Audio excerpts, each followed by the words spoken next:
Sorry, let me reread that sentence again. Sherpas are known as the best guides for climbers of these mountains. Now let's go ahead and focus on our close read. Make inferences. Highlight details you can use to make an inference about climbing the Himalayas. So refer back to paragraph 17. And which details can we highlight about climbing the Himalayas?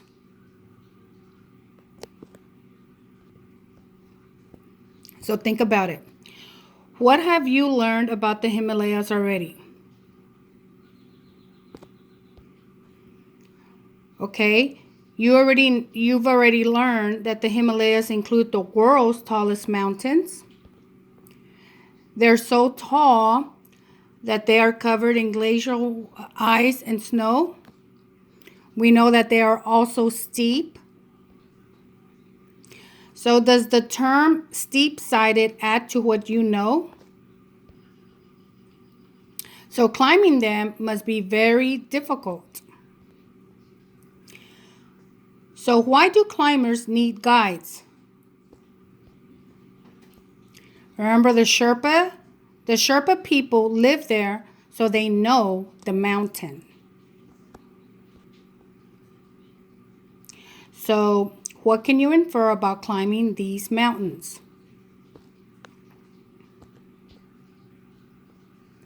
Okay, so what details in paragraph 17 can we underline or highlight? I'm sorry. Okay, so we can highlight where it starts saying about the Sherpas.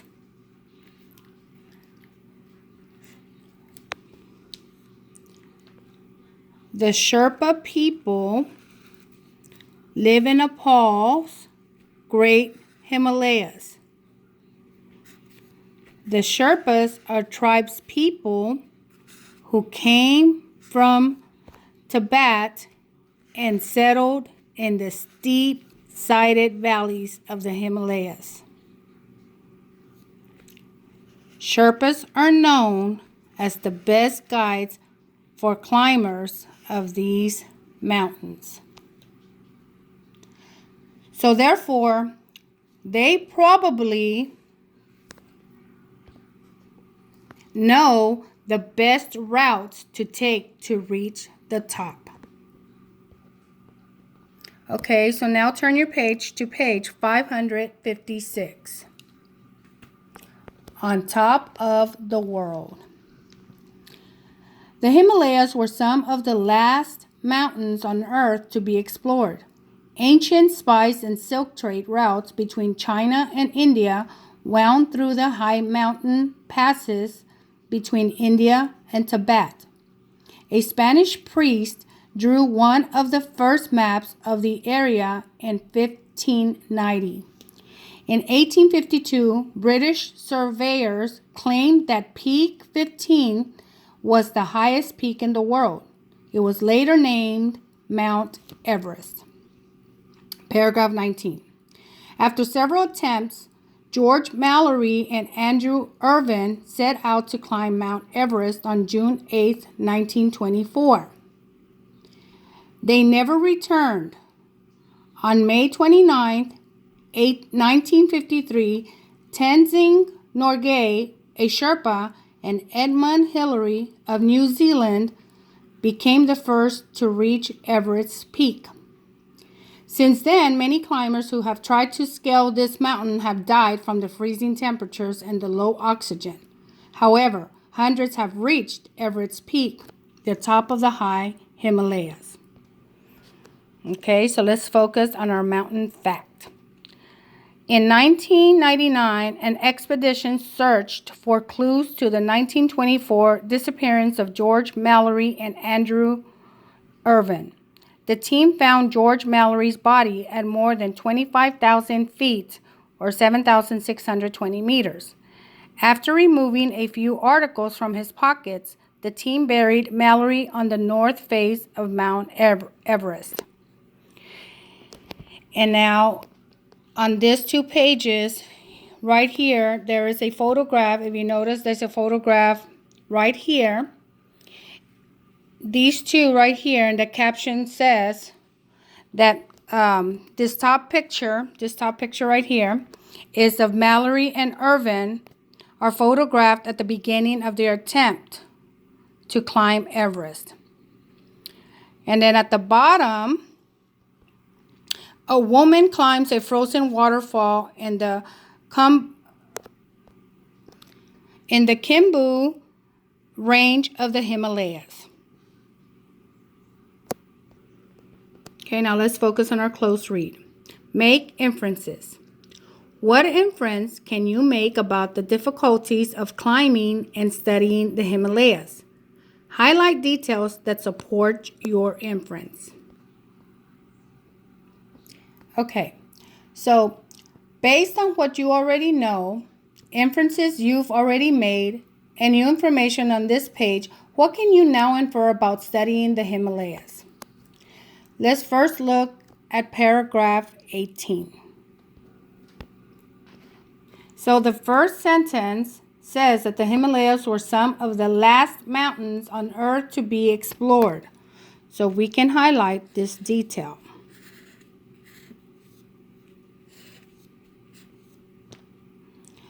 Okay, it also says that the Spanish priest drew one of the first maps of the area in 1590. Okay, drew one of the first maps of the area in 1590. And then in paragraph 19, we can also highlight that George Mallory and Andrew Irvin set out to climb, and in 1924, but they never returned. So that is our evidence that it's not an easy task to climb Mount Everest. And then years later, we had two other people who tried, and they were the first to reach Everest Peak.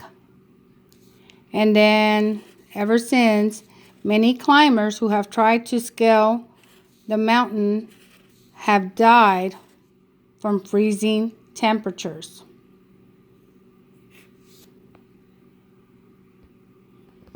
So all this is our evidence to support that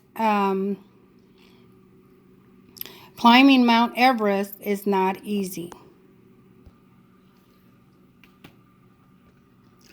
Okay, now turn your page to page 558. Mapping and protecting the Himalayas. One early challenge to exploring the Himalayas was mapping its many high, snow-covered peaks. Today, aircraft and satellites make exact maps possible. Geologists, geographers, and other scientists are still working to understand the rooftop of the world better.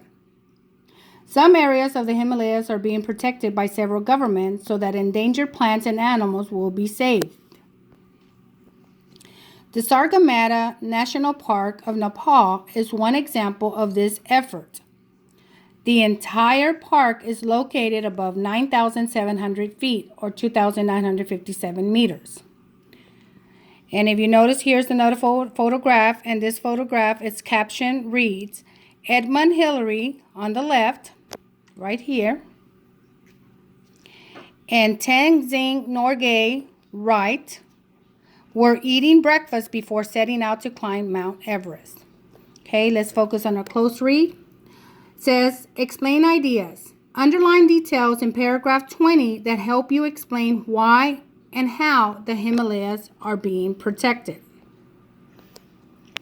Okay, so who is protecting the Himalayas? That is correct. Several governments. So go ahead and underline that detail. And what are they doing, and why are they protecting the Himalayas. And that is correct. So that endangered plants and animals will be saved.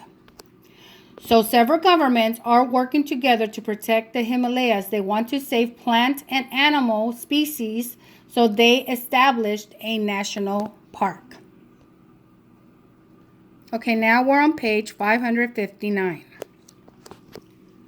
The government of Nepal set aside this special place to protect animals, plants, and mountain scenery. The Sherpa people are allowed to live in the national park, although only a few people will ever climb the mountains. People come from all over the world to look with wonder at these mysterious high peaks and their steep valleys, large glaciers, and swift rivers. The Himalayas remain among Earth's most wonderful places. The abominable snowman. People who follow the Hindu and Buddhist religions in the Himalayas consider these mountains to be sacred. The Ganges, a sacred river to the Hindu people, begins from the snows of the Himalayas. The mountains were the abode of the gods to people who believed that the most powerful gods lived on the snowy peaks. The Sherpas and Tibetans tell legends or tales about the Yeti, who is also known as the abominable snowman. It is said that the name Yeti comes from the Sherpa words Ya, meaning rock, and Te, meaning animal. The Yeti is believed to be a large, hairy creature that is bigger and stronger than a human. There are no photographs or other proof to show that the Yeti lives in the Himalayas. However, stories are told of Yeti that attack and kill yaks in the high meadows.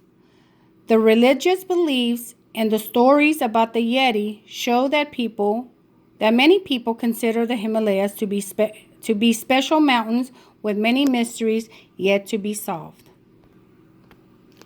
Okay, so now let's focus on our close read.